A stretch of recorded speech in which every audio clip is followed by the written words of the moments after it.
So Liverpool left it late again and have Virgil van Dijk to thank for their latest winner against Atletico Madrid on Wednesday. It is becoming a pattern though, because Liverpool have won each of their first 4 Premier League games this season in similar fashion, with late winners and not always convincing in that game as well. We're seeing different scorers though with those late winners, but they're leaving it late. And whenever it comes to this with the team, as we welcome back in Luis and Don, it does get us asking, is it a good thing or is it a bad thing? You can look at it 2 ways, can't you? Well, it would be utterly stupid of me to sit here and say winning is a bad thing, because it is not.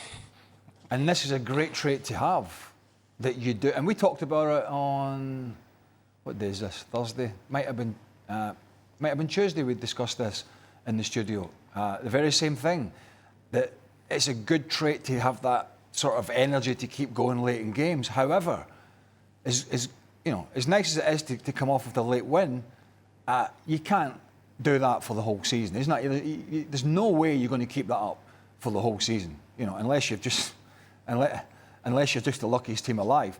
So I think it's been good for them at the moment, because it's covering over some of the cracks, because Florian Wirtz has been a big talking point. He's not been brilliant. Mo Salah's been a little quiet. So they haven't been functioning as well as maybe we thought they would at the start of the season. And I do put that down to the new arrivals and the slight change in balance in the team. But in terms of the late winners, it can never, ever, ever be a bad thing. Where are you on it, Don? Well, I'll take you back to when Leverkusen won the league a couple of years back, and they scored 29 goals after minute 80 and 17 in stoppage time. I remember doing a lot of their games thinking, how many times is this team going to score late goals? And they were phenomenal at doing it. So, and if Liverpool carry on that trait, I mean, there's a bit of context to that game as well, because they should have been out of sight when the game was at 2-1, and Liverpool had a lovely flowing move down the left-hand side through the middle, and Florian Wirtz popped off to Mo Salah, who hit the post at 3-1, who should have scored. So the game should have been out of sight, but it's no bad thing if you're picking up late winners. Do you even celebrate a late goal like this for Liverpool when it's against Atleti, Luis?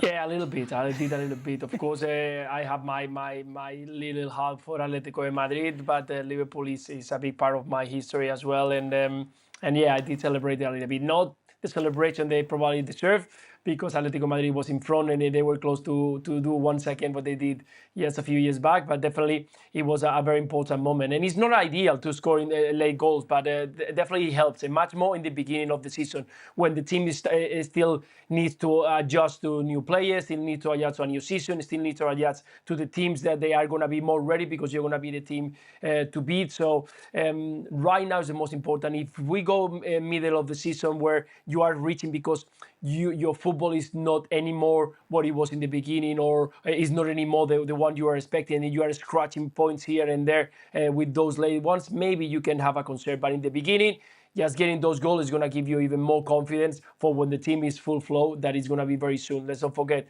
in a pre-season time, when the first month starts, the players still not 100% fit. They need to adjust a little bit. So I'm expecting this Liverpool side to be full flow maybe in the late October, when we're going to see the best of Liverpool. Particularly when you're trying to integrate. Liverpool would snap your hands off for Alexander Isak last-minute goal against Everton at the weekend. Yeah, you're probably right. But I mean, when you're trying to integrate new players into your team, as Liverpool are, when you're trying to go from 3 out-and-out midfielders like they had last year, Szoboszlai, sometimes Curtis Jones, but McAllister and Gravenberg, the 3 guys that are what we would call natural central midfielders, and they've changed the balance a little bit because Florian Wirtz is more of a number 10. They've changed both the fullbacks. Signed good players, don't get me wrong, signed good players, but you still have to integrate them into a back 4 that squeezes up and drops off. You've still got to integrate Florian Wirtz into this Liverpool team, as good a player as he is. And he hasn't been brilliant, and he's been a talking point. But he'd have been more of a talking point if they hadn't got these late goals and Liverpool were not winning, because then more people would be saying, well, what's Wirtz doing? What's he doing?